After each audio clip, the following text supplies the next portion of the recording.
Hello అండి.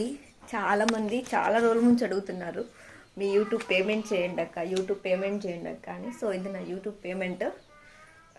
So నాకైతే ఒక్క రూపాయి కూడా వద్దు, నేను ఉంచుకోను, మా హస్బెండ్కి అయితే ఇచ్చేస్తాను. హీ విల్ బీ హ్యాపీ అని అనుకుంటున్నాను.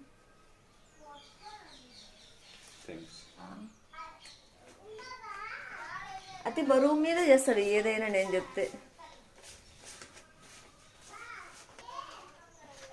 ఇంకా దాంతో నా పర్సంటేజ్ ఎంత? నా పర్సంటేజ్ 100. 40% అన్నాడు అప్పట్లో, ఏం రాక 40% అన్నాడు. ఇప్పుడు అసలు కమ్మలు చూడండి, కొనివ్వండి. సో ఎంత వచ్చింది? అది కూడా వద్దంట. సో ఎంత వచ్చింది ఏంటి అనేది ఫుల్ వీడియో కింద ఇస్తాను, టైటిల్ కింద మీరు చూసేయండి. ఓకేనా? బాయ్ చెప్పు.